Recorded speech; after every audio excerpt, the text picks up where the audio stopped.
আমি কয়েকদিন আগে বলেছিলাম যে 17 তারিখ থেকে আমাদের তৃতীয় পর্যায়ে অন্নপূর্ণা যোজনার টাকা অ্যাকাউন্টে ট্রান্সফার শুরু হবে। আমরা যেহেতু সংকল্পপত্রে ঘোষণা করেছিলাম আমরা প্রথম জুন মাসে 28 লক্ষ বেনিফিশিয়ারিকে অনলাইন এবং অফলাইনের মধ্যে দিয়ে আমরা শুধু প্রোগ্রামটা লঞ্চ করিয়েছিলাম। পরবর্তীকালে আমরা নির্দিষ্ট তথ্য এবং ফর্মের ব্যবস্থা করি।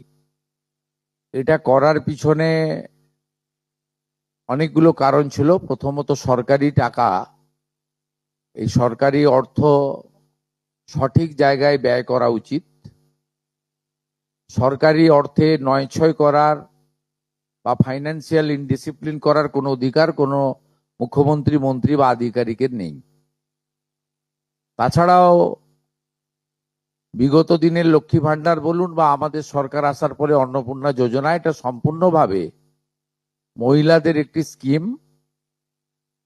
তার বয়স নির্দিষ্ট করা আছে 25 থেকে 60 বছর। সেক্ষেত্রে কোনো পুরুষের বা বয়সের 25 বছরের কম যারা, তারা পাওয়ার যোগ্য হতে পারে না।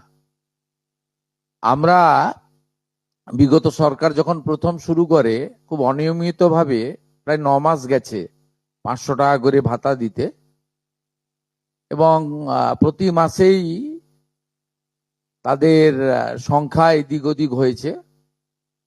ফাইনালি নির্বাচনের আগে তড়িঘড়ি করে 2 কোটির আশেপাশে কিছু সংখ্যা হবে, 1,500 টাকা করে ট্রান্সফার করা হয় মাত্র 2 মাসের জন্য। শেষের দিকে ওই এবং সেটা করতে গিয়ে আমরা দেখলাম যে আমরা যদি সকলকেই লিস্টটাকে কনভার্ট করে দিই অন্নপূর্ণা যোজনাতে, তাতে এসআইআর এর নাম বাদ গেছে, ভারতীয় নয় এমন লোকের নাম থাকবে, মৃত লোকের নাম থাকবে, পুরুষদের নাম তাতে থেকে যাবে। সেই কারণে আমরা নতুন সরকার স্বচ্ছতার ভিত্তিতে এই কর্মসূচি দেওয়ার ক্ষেত্রে আমরা ফর্ম চালু করি এবং আমাদের পোর্টাল চালু হয়,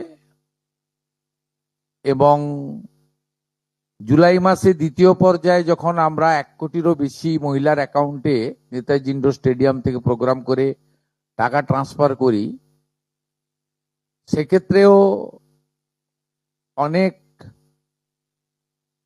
অভিযোগ আসে আমাদের কাছে, এবং অনেক মহিলারা বলেন যে আমি যোগ্য কিন্তু আমাকে দেওয়া হয়নি ইত্যাদি ইত্যাদি। তাই আমরা আমাদের বিডিওদের সাহায্য নিয়ে জেলা শাসকদের নেতৃত্বে হাউস টু হাউস ভেরিফিকেশন যতটা সম্ভব এই সময়ের মধ্যে করি, এবং জুন এবং জুলাই মাসের 31 তারিখ পর্যন্ত পোর্টাল চালু ছিল আবেদনের। এবং এখানে প্রায় 1,70,00,000 বা তার থেকে একটু কিছু বেশি হবে সংখ্যাটা, আমি এই মুহূর্তে ডিটেলসে যাচ্ছি না, তারা আবেদন ইত্যাদি করেন, যার মধ্যে জুলাই মাসের প্রাপকরাও ছিলেন। অনেকের না পাওয়ার অভিযোগও ছিল, সংখ্যা অনেক। আবার অনেকের বক্তব্য ছিল যারা পাওয়ার যোগ্য নয় তাদের দিয়ে দেওয়া হয়েছে। তাই আমরা মোটামুটি একটা ভেরিফিকেশনের কাজ করছি, যে কাজ আগামী কাল পর্যন্ত আমাদের চালাতে হবে। এর মধ্য দিয়ে ইতিমধ্যে যারা ভেরিফাইড হয়েছেন সংখ্যাটা অনেক, গত মাসের থেকেও অনেক বেশি, তাদের অর্থ দপ্তর 17 তারিখ থেকে, এত বিরাট এলাকা বিরাট টাকা, 2-3 দিন লাগবে, অ্যাকাউন্টে ট্রান্সফার তারা করতে থাকবেন। তো এটা প্রতি মাসে হবে না, প্রতি মাসেই যারা ভেরিফাইড হলেন তারা মাসের দ্বিতীয় সপ্তাহে, আমি দেখছিলাম কিছুজন 1 তারিখ থেকেই বলতে শুরু করেছেন কখন ঢুকবে কখন ঢুকবে। মানে এরা মূলত আমাদের ভোট দেয়নি, আমাদের পরাজয় দেখতে চেয়েছিলেন, খুব কষ্ট হচ্ছে ওদের। কিন্তু আমরা সরকারি টাকা নয়ছয় করতে দেব না, আর যোগ্য প্রাপকদের চিহ্নিত করেই দেব,